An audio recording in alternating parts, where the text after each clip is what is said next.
Welcome to alpha academy. और आज के इस वीडियो में हम पीवी सैली के इंपॉर्टेंट क्वेश्चंस करने वाले हैं। हम अराउंड 200 क्वेश्चंस करेंगे जो कि प्रीवियस ईयर एग्जाम में आ चुके हैं या फिर आगे ऐसे क्वेश्चन पूछे जा सकते हैं। ऐसा नहीं है कि इसमें सारे प्रीवियस ईयर्स ही हैं, कुछ नए क्वेश्चन भी हैं जो आपके एग्जाम्स में पूछे जा सकते हैं। इससे पहले की वीडियोज़ में हमने पीवी सैली की बायोग्राफी और उनके इंपॉर्टेंट वर्क्स जो हैं वो डिस्कस किए हैं। और इससे पहले हम विलियम वर्ड्सवर्थ और जॉन कीट्स को कम्प्लीटली कवर कर चुके हैं। उनकी बायोग्राफी, इंपॉर्टेंट वर्क्स एंड उनके जो भी इंपॉर्टेंट एमसीक्यूज बन सकते थे वो हमने सारे किए हैं। इसके अलावा आप मेरे चैनल पे जाइए और ग्रामर सीरीज़ को ज़रूर विजिट कीजिए। वो बहुत ही अच्छी सीरीज़ मैंने आपके लिए शुरू की है, आप एक बार उसको देखिएगा, आपको वो वीडियोज़ पसंद आएंगी। तो चलिए शुरू करते हैं। First question is man is a wishful creature, this is theme of one of Shelley's works. ये किसकी थीम है? ये ओजीमाइंडाइस की थीम है। ये ऑप्शन नंबर 20 का सही आंसर है। तो इसमें आपको दिखाया गया है पावरफुलनेस ऑफ डेथ, कि जो ह्यूमन लाइफ है वो बेकार ही है और डेथ जो है वो अल्टीमेटली एक पावरफुल चीज़ होती है। क्योंकि आप कितने भी ग्रेट हो, आपको एक दिन चले जाना है और सबका टाइम जो है वो चला जाता है। जैसे ओजीमाइंडाइस जो था वो एक किंग था, ठीक है, बहुत पावरफुल किंग था, लेकिन वो अपने टाइम में होगा। आज उसका जो स्टैचू है वो एक विंस में लाई करता है, उसको देखने वाला कोई नहीं है। जिसने भी वो स्टैचू बनाया था वो मर चुका है। तो ये पूरी थीम थी इस पोएम की। तो ये सब कहाँ से आया है? ये ओजीमाइंडाइस से है। ऑप्शन नंबर बी आपको ध्यान रखना है। Second question is Sally was alone the perfect singing god. ये लाइंस जो कही थी वो स्विनबर्न ने कही थी। ऑप्शन नंबर बी आपको ध्यान रखना है। How many Cantos does the revolt of Islam have. ये 12 कैंटोस में ये पोएम है, ये आपको ध्यान रखनी है। द सेंसी हैज, सेंसी में कितने एक्ट हैं? इसको चैंची या सेंसी पता नहीं क्या बोलते हैं। और इसका ऑप्शन जो है वो 5 एक्ट्स हैं इसमें। ये एक ड्रामा है जो पीवी सैली द्वारा लिखा गया था। क्वेश्चन नंबर 5 है Oedipus Tyrannus Swellfoot the tyrant is a tragedy in. ये 2 एक्ट्स में एक ट्रेजेडी है। 6 है how many parts does the sensitive plant have. Sensitive plant में कितने पार्ट हैं? तो इसमें 3 पार्ट हैं, ठीक है। ऑप्शन नंबर बी आपको ध्यान रखना है। 7th है the Cenci is a tragedy है ये, ठीक है। जो ड्रामा है ये ट्रेजेडी की फॉर्म में है। देखिए, ये जो रोमांटिक एज के जो भी ये पोएट रहे हैं, विलियम वर्ड्सवर्थ हो, चाहे वो जॉन कीट्स हो या पीवी सैली हो, इन्होंने जो ड्रामा लिखे हैं इनको आपको शेक्सपियर की तरह डिटेल में स्टडी नहीं करना है। बस इनसे रिलेटेड छोटी छोटी चीज़ें ध्यान रखनी है। कितने एक्ट में थे, इनमें मेन कैरेक्टर कौन कौन से थे, अगर आप इतना ध्यान रखते हैं तो इतना सफिशियंट है। ओके। क्वेश्चन नंबर 8 है from where did Shelley get the idea of writing the Prometheus Unbound. ये आइडिया इनको मिला था a play by Aeschylus. 9th question है, काफ़ी पूछा गया है ये। द प्रोमेथियस अनबाउंड हैज, इसमें कितने एक्ट हैं? इसमें 4 एक्ट हैं। ऑप्शन नंबर 10 है, बार बार ऑप्शन निकल रहा है। क्वेश्चन नंबर 10 है I have dipped my pain in consuming fire for his destroyer. ये यहाँ पे सैली कीट्स के बारे में बात कर रहे हैं और किसने उनकी रेपुटेशन जो कीट्स की थी वो डिस्ट्रॉयड की थी। तो उन मैगजीन्स के नाम बताने। ऑप्शन नंबर डी देखिए, the quarterly review and Blackwood magazine. जब मैंने आपको जॉन कीट्स पढ़ाया था तब मैंने ये बताया था। 11th है the scenes of Oedipus Tyrannus are laid in. Option number A सही है इसका, थीव्स। 12 है Shelley's Ariel to Miranda was inspired by one of Shakespeare play. तो ये किससे? द टेम्पेस्ट से ये इंस्पायर थी, ठीक है। शेक्सपियर का प्ले जो टेम्पेस्ट है उसमें ये कैरेक्टर आए हैं। तो ऑप्शन नंबर डी करेक्ट है। 13 है व्हाट इन्फ्लुएंस्ड सैली मोस्ट। तो option number A political justice of Godwin. William Wordsworth भी काफ़ी इंस्पायर्ड थे इससे एक समय में, लेकिन बाद में वो इस फेज से उभर गए। सैली भी हो सकता है उभर जाती, उनकी अर्ली डेथ हो गई थी।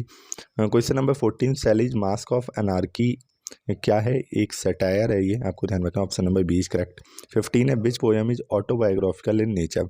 तो कौन सी है? अलास्टर है। 16 है the narrative poem of mystery and suspense is.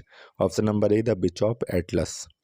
17 है Julian and Maddalo reveals the bitter cynicism of Count Maddalo. This cynicism is reflected closely in Lord Byron's view. Julian reflects atheism and faith in potentialities of man. The view of Julian is reflected in। तो ये B, ये Julian and मडालो जो है वो एक conversation है between Julian and मडालो। और यहाँ पे जूलियन जो है वो मैंने आपको बताया था सैली हिमसेल्फ हैं, एंड मडालो जो है वो लॉर्ड बायरन के रूप में प्रेजेंट किए गए हैं। तो यहाँ पे जो जूलियन पूछा था, जूलियन कौन? Shelley is himself. ओके, तो option number B is correct. 18 है which year had been a year of happenings for Shelley. This year was year when Alastor was published, Harriet died and Shelley married Mary Godwin. तो जो ये year था इसमें उनकी first wife की death हुई थी, अलास्टर पब्लिश हुई थी और उन्होंने दूसरी शादी भी कर ली थी। तो ये ईयर ऑफ हैपनिंग था एक तरह से उनके लिए। 1816 option number C is correct. 19 it is attack on dogmatic religion government, industrial tyranny and war. It is an outcry against the unspiritual forces that weigh down humanity. Here is the reference of Queen Map. ठीक है, ये option number D सही है इसका, queen map. The Revolt of Islam, which was based on a revolutionary theme, came out on January 1st, 1818. It was written in Spencerian stanzas. The original title of the book was option number A correct है, lawn and साइथना. Adonis जो है वो क्या है, किस में लिखी गई है, तो स्पेंसेरियन स्टेंजाज में ये भी लिखी गई है. The revolt of Islam and Adonis जो है वो स्पेंसेरियन स्टेंजाज में लिखी गई है. 22 है, poetry is the record of best and happiest moments of happiest and best minds. ये बहुत सारे लोग कीट्स लगा के आ जाते हैं, ये शैली ने कहा है. ठीक है. 23, the line he lives he wakes its death is death not he occurs in Adonais. ये किसमें, एडोनिस में आती है. ठीक है, वो सोल की इमॉर्टलिटी में बिलीव करते हैं. इस पोएम में ध्यान रखना है आपको. 24 है, which book is based on Godwin's political justice. तो ये क्वीन मैप है. 25 है, it is a lyrical drama which was produced in 1821 and published in 1822. पढ़ाया था आपको, हैलाज बर्स्ट ड्रामा है एक, बताया था. 26 है, it is a pastoral elegy on death of Keats modelled on Bion Adonis and Moschus lament for Bion. Find it out. तो ये कौन सी है, ये एडोनिस है. इसमें एडोनिस एंड हिज मैजिक दे रखा है. अगले ऑप्शन भी देख लेते हैं एक बार. हाँ, ऑप्शन नंबर सी सिर्फ एडोनिस दे रखा है, तो वो सी करेक्ट होगा. ओके. 27 है, the line the one remains the many change and pass. तो ये एडोनिस में ये लाइन आई है. 28, ये लाइन मैंने आपको पढ़ाई भी थी. This poem of Shelley is an unfinished poem. Hazlitt describes it as new and terrific dance of death. तो ये ट्रायम्फ ऑफ लाइफ जो इनकी पोएम है अनफिनिश्ड है, और हैजलेट ने इसे डिस्क्राइब किया था as new and terrific dance of death. 29 है, the line I am the daughter of earth and water. The cloud से ये लाइन ली गई है. I am the daughter of earth and water and the nursling of the sky. तो ये पूरी line, और उसमें बाद में आता है I change but I can not die. तो ये ली गई है द क्लाउड से. 30 है, make me thy lyre even as the forest is. These lines appears in option number ode to best friend. Sally's life and his poetry are resolutely corrected. He acted what he thought and felt. Whose comment is this? Option number A, John Addington Symonds. 33 है, Julian and Madalo is in heroic couplet and presents a conversation between Julian and Madalo. It is based on the theme of power of man and potency of human mind. Power होगा. ठीक है, power of man and potency of human mind. In this poem, Julian and Maddalo are represented by. ये question आ चुका है, ध्यान रखना. Julian सैली हैं और बायरन जो हैं वो मडालो जो हैं वो बायरन है. ठीक है. Prometheus unbound 1880-20 is a lyrical drama that reflects सैलीज revolutionary enthusiasm. The hero Prometheus represents mankind while Job is personification of human institutions. It is written in 4 acts reflecting Sally's thirst for liberty. ठीक है, इसमें जो theme है वो क्या है, liberty है. 35 जो है, because my father honours did demand my father's death. These lines are from a tragedy in blank verse with 5 acts. कौन सी है, द चैंची. अगला है, it presents platonic love of Shelley who speaks of Emilia Viviani. Which poem is this. ये है एपिसाइडियन. Okay. 37 है, ये character आपको ध्यान रखने हैं. जो इसमें जैसे ये आ गया था एमलिया बाइबनी, ये किससे, एपिसाइडियन से लिया गया, तो ये ध्यान रखना है. ओके. 37 है, which poem is the tragedy of idealist who seeks in reality the counter part of his ideal. Option number A, Alastor. ठीक है, अलास्टर मैंने आपको पढ़ाई थी, और ट्रैवल करता है इधर उधर in search of the ideal beauty. 38 है, द अदर टाइटल ऑफ अलास्टर क्या है, ये है द स्पिरिट ऑफ सॉलिट्यूड. और जो ट्रैवलर है इस पोएम में, अलास्टर में, अलास्टर का मतलब क्या होता है, इविल जीनियस होता है इन ग्रीक. ये ओके, तो ग्रीक वर्ड है इसका, वैसे मतलब इविल जीनियस होता है. और इसमें जो ट्रैवलर है वो सैली खुद है. Shelley himself is the traveller in this poem. 39 जो है, the most gentle, most amiable and the least worldly minded person I ever met. Whose words are these and about whom. तो option है Byron about Shelley. Option number D. 40 है, it is the best lyrical drama that shows Shelley's revolutionary enthusiasm. Best which one.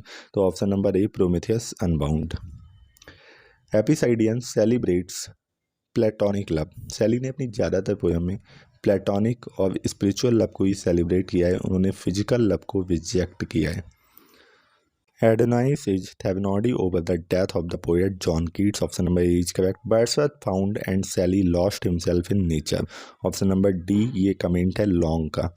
44 है on whose grave are the following lines from Tempest inscribed A Shelley. Option number A Shelley कौन सी lines है? Nothing of him that doth fade but doth suffer a sea change into something rich and strange. तो ये lines ये epitaph है, ठीक है, उनके टॉम पे इंस्क्राइब्ड हैं, किसके? सैली के। जॉन कीट्स के टॉम पे क्या इंस्क्राइब था? Lies one whose name was written water. 45 है the Greek name for a baneful demon that drives a victim to the desert place is Alastor. ठीक है, एक ग्रीक नेम है एक डीमन के लिए, इसका मतलब इविल जीनियस भी होता है। 46 है the triumph of life is सैलीज unfinished poem. ये ध्यान रखना है, बहुत पूछा जाता है। Sally is a beautiful and ineffectual angel beating in the void his luminous wings in vain। तो ये कमेंट जो है वो है मैथ्यू एर्नोल्ड का और बहुत बार ये क्वेश्चन पूछा गया है। 48 है a poem was image of life expressed in eternal truth and poetry is the expression of the imagination. ये किसने कहा था? ये सैली ने कहा था। Imagination is the great instrument of moral good. A man to be greatly good must imagine intensely and comprehensively. Who said? ये किसने कहा था? ये कहा था सैली ने। ये यहाँ पे कुछ कोटेशन है सैली की, ये सारी ध्यान से आप याद रखना है इनको। Poetry is indeed something divine, it is at once the centre and circumference of knowledge. ये किसने कहा था? सैली ने कहा था। अगला है poetry is that from which all spring and that which adorns all and poetry redeems from decay the visitations to the dignity of man. ये किसने कहा था? ये भी सैली ने कहा था। अगला देख लो, poets are the mirrors of gigantic shadows which futurity cast upon the present.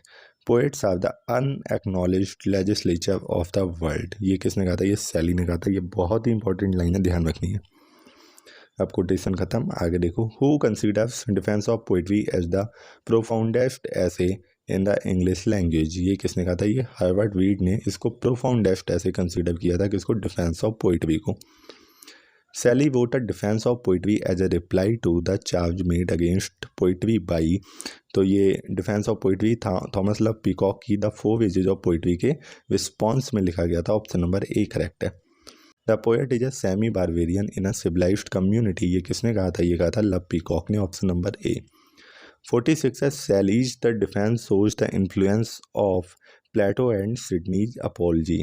ये ऑप्शन नंबर सी करेक्ट है, और वैसे भी ये प्लेटो और सिडनी से बहुत ज़्यादा इंस्पायर्ड थे। 57 है a poet participates in the eternal the infinite and the one as far as it relates to his conceptions time and place and number do not. ये किसने कहा था? ये कहा था सैली ने। Two performers of equal skill will produce unequal effects from a guitar and a harp. ये भी किसने कहा था? सैली ने। बहुत कुछ कहा था, बहुत ज्ञान दिया था। Poetry is ever accompanied with pleasure all spirits on which it falls open themselves to receive the wisdom which is mingled with its delight. ये किसने कहा था? ये भी सैली ने ही कहा था। हाँ, पोएट इज अ नाइटिंगेल। ये नाइटिंगेल लिख के जॉन कीट्स मत मार देना एग्जाम में, बहुत गलती करते हैं लोग। Who sits in darkness and sings to cheer its own solitude with sweet sounds. ये सैली ने कहा था। और टू नाइटिंगेल एक पोएम है ना कीट्स की, तो लोग देख के मार देते हैं, ये बहुत पूछा जाता है कन्फ्यूज करने के लिए। 61 the ideas of Shelley seem to me always to be ideas of adolescence as there is every reason why they should be. Whose comment is this. ये है टी.एस. इलियट का। ठीक है, ये सैली के बारे में कमेंट है, तो सैली ने तो कहा नहीं होगा, ठीक है, तो ये इलियट ने कहा है। अच्छा, फिर से ये क्वेश्चन आ गया, who called Shelley an ineffectual angel. मैंने कहा था ना, बहुत बार आया क्वेश्चन, ये एर्नोल्ड ने कहा था। ठीक है, 63 है there is a harmony in autumn dear and dear for its mystery lest the grave should be like life and fear a dark reality sudden thy shadow fell on me I shrieked and clasped my hands in ecstasy there are excerpts from. ये कहाँ से हैं? Hymn to intellectual beauty. Excerpt माने होता है अंश या भाग, ध्यान रखना इसको। 64 है who wrote the following lines fresh spring and summer and winter होर मूव माई फेंट हार्ट विद ग्रीफ। ये सैली ने लिखी थी। ठीक है। और ये कहाँ पे आती हैं, अगले क्वेश्चन में है, ये आती हैं लैमेंट में। 56 है, how many acts are there in Shelley's lyrical drama Prometheus Unbound. फिर से ये क्वेश्चन आ गया, 4 एक्ट है। In this poem, the poet explores the qualities of beauty and the human response to it. He focuses on the spirit, the abstract ideal। ये पूरा पढ़ना, ठीक है। ये सारी चीज़ें जो हैं वो किस में ली गई हैं, बहुत लंबा है, ये ली गई हैं Shelley's hymn to intellectual beauty में। तो आप एक बार इसको पढ़ लेना, आपको हैम टू इंटेलेक्चुअल ब्यूटी की एक थोड़ा सा बेसिक आइडिया लग जाएगा, थीम पता चल जाएगी। 68 है, who which romantic poets epitaph reads nothing of him that doth fade. आ चुका है ये सैली, पर्सिफाइज सैली, ओके। 59 है, Cenci is a poetic play by Shelley. 70 है, सैली जो two best friend use is कौन सा, टवजा राइमा, बताया था जब पढ़ाया था। Which book of Shelley has the voyage motive, तो ये अलास्टर है, ठीक है, टहलता रहता है, ट्रेवल करता रहता है। 72 है, इफ़ विंटर कम्स कैन, कौन सी चीज़ फिर फार बिहाइंड होगी, स्प्रिंग। बहुत ही फेमस लाइन है, याद रखना, सैली की ओ टू बेस्ट फ्रेंड से ली गई है, स्प्रिंग आएगा यहाँ पे, option number A is correct. The eldest son of Timothy and Elizabeth, कौन, सैली। 74 है, Shelley dedicated his Adonis to, किसको डेडिकेट की थी अपनी एडोनिस, इन्होंने की थी। 75 है, जस्टवॉजी है एक गॉथिक नॉवल सैली के द्वारा। 76 है, it is a philosophic poem which was published in 1813। It has 9 Cantos and 17 notes for this Sally is in depth to Godwin's political justice। Name the poem, कौन सी है, Queen Mab। Sally published a revised version of a portion of Queen Mab under the title of, पहला option अलास्टर था, आगे के option भी देखते हैं। The diamond of the world, the triumph of life, तो बी ऑप्शन करेक्ट है। 78 है, क्वीन मैब इज अ फेरी। सी, ये पूछ लिया जाता है क्वीन मैब कौन है, तो फेरी है एक। She is refer to in Romeo and Juliet, Romeo and Juliet में इसका रेफरेंस मिलता है। 79 the Cenci is a tragedy इन 5 acts written in blank verse, blank verse में ये ट्रेस्टी लिखी गई है, 5 एक्ट में है। प्रोमेथियस अनबाउंड 4 एक्ट में है, ध्यान रखना। 80 है, this is the work of Shelley, it is published in 1820, it is in 4 acts. Prometheus Unbound अगला क्वेश्चन आ गया, ऑप्शन नंबर बी है। Noel Coward was so inspired by Sally's Skylab that he gave the title to his comic play from the words of the first stanza। The title is Blithe Spirit। ये line आती है, तो इसी से उन्होंने comic play को title दे दिया है। 82 है, Julian and Maddalo a conversation is a poem of 617 lines. 83 है, the revolt of Islam is a poem in 12 cantos and it contains 4818 lines, ध्यान रखना है। 4818, option number C is correct. 84 है, in 1810 Sally wrote a poem in 4 cantos but it remained unpublished until 1877। It was published posthumously for the Sally Society by Weeps and Turner, London 1877। This poem is, कौन सी poem थी जो unpublished, वही लिखी 1810 में थी लेकिन 1877 में पब्लिश हुई थी, द वॉन्डरिंग ज्यू, ओके। अगला है, where did Shelley settle and wrote his best poetry, कहाँ पे उन्होंने अपनी बेस्ट पोइट्री लिखी थी, पीसा में।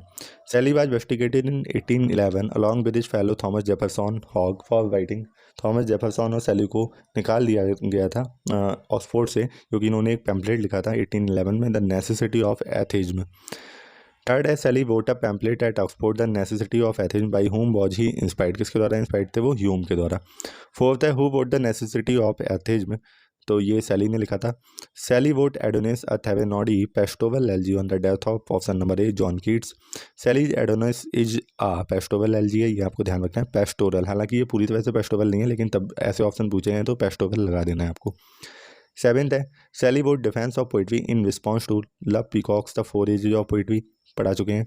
The cause of Shelley's death was, क्या कॉज था, वो डूब गए थे एक बोट में, डॉन जुआन नाम की या एरियल नाम की बोट थी, ड्राउनिंग, तो ऑप्शन नंबर सी हो जाएगा। 9th है, who called Shelley a beautiful, but ये आ चुका है, मैथ्यू आर्नोल्ड ने कहा था। अगला है, who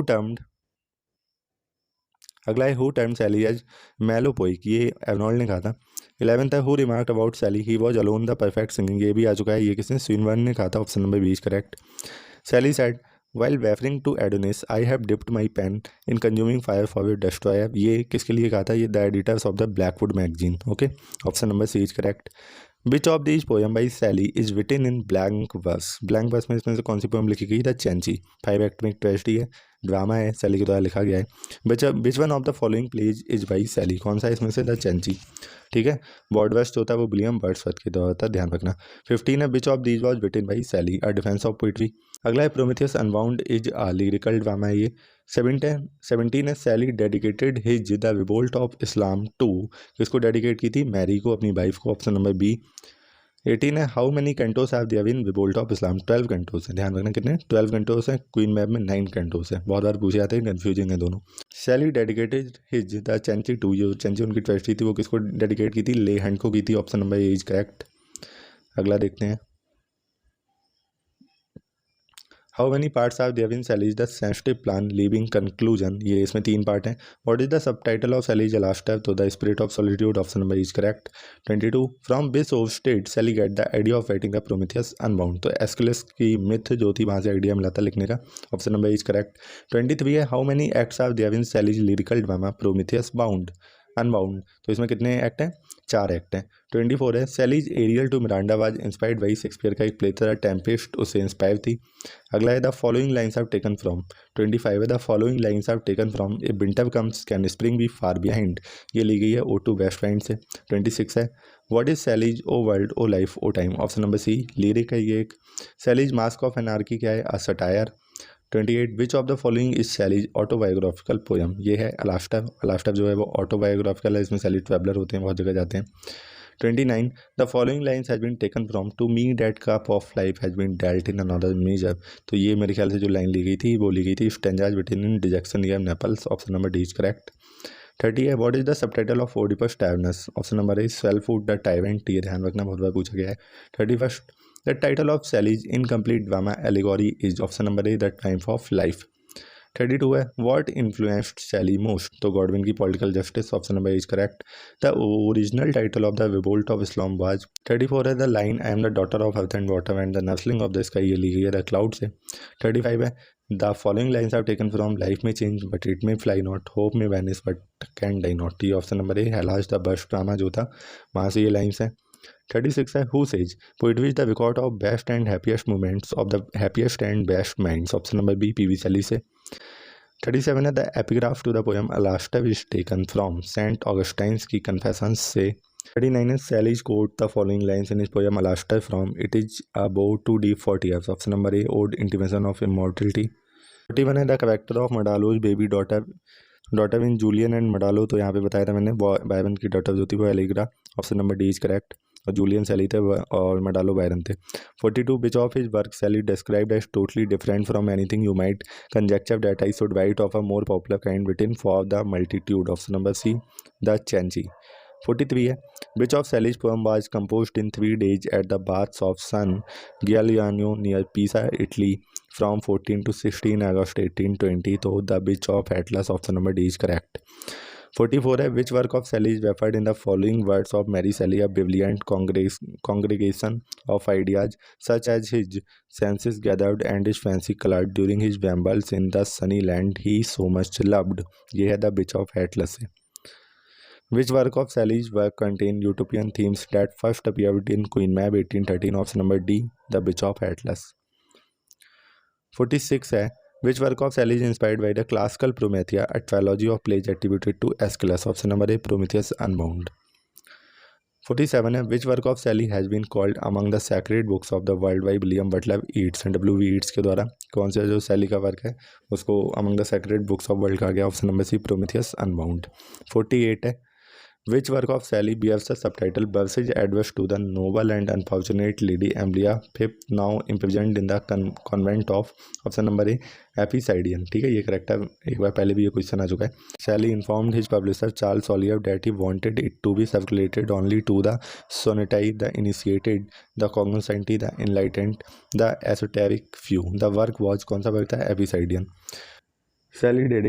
Sally dedicated one of his works to His Excellency Prince Alexander Mavrocordato, late Secretary for Foreign Affairs, to the Hospodar of Wallachia. Name of the work was Helage।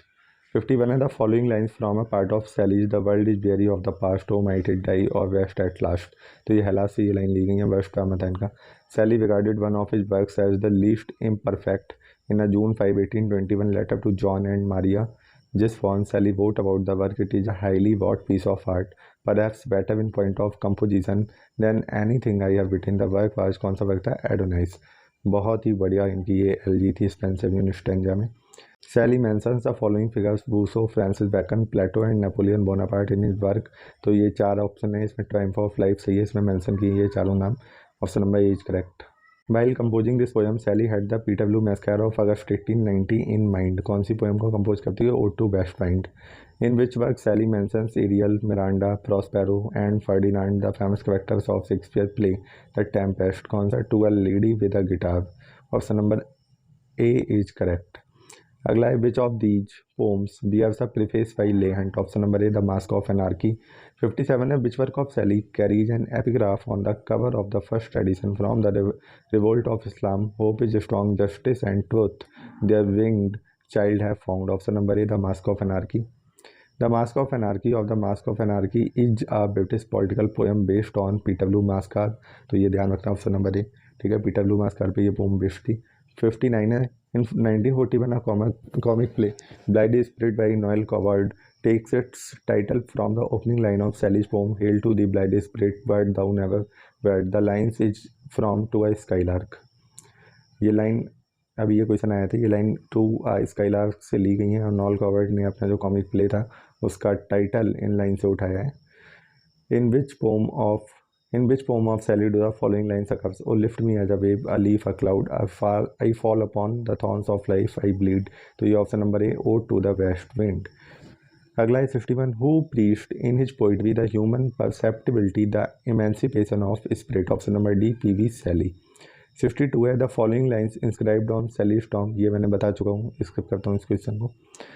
The following lines are taken from Life like a dome of many colored glass stains the white radiance of eternity until death tramples it to a fragments die. ये एडनिस से ये line ली गई है, बहुत ही famous line है, ध्यान रखना.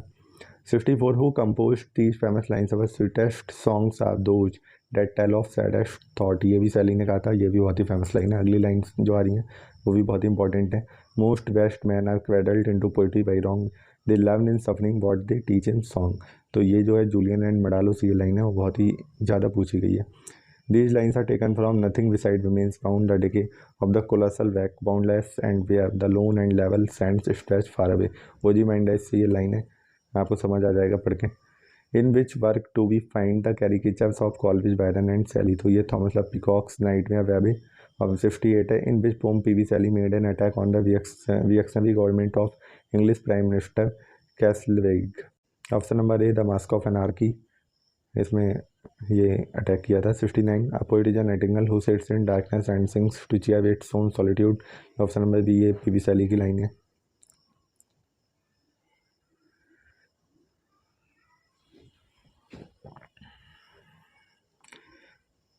70. A poem is an image of the life expressed in its eternal truth. Poetry is the expression of imagination. किसने कहा था? ये कहा था P.V. Shelley ने. Hell is a city much like London. ये किसने कहा था? ये कहा था P.V. Shelley ने. Just Fauji, a romance is a gothic novel by Percy Bysshe Shelley, first published in 1810 in London by George Bilkey and John Robinson anonymously with only the initials P.B.S. ठीक है, जो just फौजी था वो anonymously publish हुआ था with the initials only P.B.S. मतलब इनका पूरा नाम नहीं लिखा गया था उस पर. 73 है जस्ट फौजी एक गॉथिक नॉवल है, 1810 में पब्लिश हुआ था. 73 है which character in Shelley novel Zastrozzi has been criticised in the words is one of the most savage and improbable demons that have issued from a diseased brain. ये Pietro Zastrozzi इसका नाम था, तो इसको criticise किया गया था. 74 Saint Irvyne of the Rosicrucian the romance is a Gothic horror novel written by P.V. Shelley in 1810 and published by John Joseph Stockdale in December of that year, dated 1811 in London anonymously as a तो by A gentleman of university of Oxford. ठीक है, तो ये इस नाम से मतलब P.V. Shelley का नाम नहीं लिखा था, ये लिखा गया था उस पर नावल पे, किस पे? सेंट इरवाइन पे. 77 है the original poetry by Victor and Cazire was a poetry collection written by Percy by Shelley and his sister Elizabeth. अगला है 78. There was a controversy regarding the publication of Shelley's collaborative work original poetry by Victor and Cazire. The reason of controversy, इस controversy का reason क्या था? तो इसमें 3 reason दिए गए हैं, इनको पढ़ लेना. The publication of the poem Saint Edmund's Eve in the collection Saint Edmund's Eve was a poem composed by Matthew Gregory Lewis. Fear of plagiarism lawsuit by Matthew Gregory Lewis. तो ये तीनों ही reason है इस controversy के, पढ़ना है इसको. Posthumous Fragments of Margaret Nicholson was a collection of poetry published in November 1810 by Percy Bysshe Shelley and his friend Thomas Jefferson Hall. The poems in the collection were written by Margaret Nicholson. Option number B is correct. Which poem of Shelley was modelled on the meant as a continuation the devil's thoughts of 1799 by S T. Coleridge and Robert Southey. तो the devil's walk जो कि एक ballad था, option number B is correct. What is the name of, मैं इतना जल्दी जल्दी बोल रहा हूँ, आप क्वेश्चन को ध्यान से पढ़ के और जो आंसर है उसको थोड़ा सोच समझ के ही लगाना, ठीक है। वीडियो बहुत ज़्यादा लंबी ना खींचे, इसलिए मैं थोड़ा जल्दी जल्दी बोल रहा हूँ। What is the name of the devil in Shelley's poem the devil's walk a ballad. Devil का क्या नाम था? बेल्जेबब। 82 है, what's the full title of Shelley's poem Queen's Mab published in 1813। Option number D Queen Mab a philosophical poem with notes. 83 है, after substantial reworking a revised edition of a portion of the long poem Queen Mab was published in 1816 under the title, चार title दिए गए ना, diamond of the world, Lucifer of the world, Beelzebub of the world, Dracula of the world. तो option number A is correct, जो कि है the diamond of the world. अगर आपको क्वेश्चंस में कुछ भी पता नहीं चल रहा है कि क्या हो रहा है, कुछ भी हवा नहीं लग रही है, तो आप मेरी प्रीवियस दोनों वीडियोस को देखिए, क्योंकि ये क्वेश्चंस हैं, अगर इनमें मैं डिटेल डिस्कस करने लगा तो मेरी पीछे की वीडियोस बनाने का क्या फ़ायदा है, जिसमें मैंने पूरा कंसेप्ट इनका एक्सप्लेन किया है। तो आप उन वीडियोज़ को देखिए, आपको समझ में आएगा कि क्या चल रहा है इन क्वेश्चंस में। ओके, तो पीछे की दोनों वीडियोज़ जरूर देखिएगा।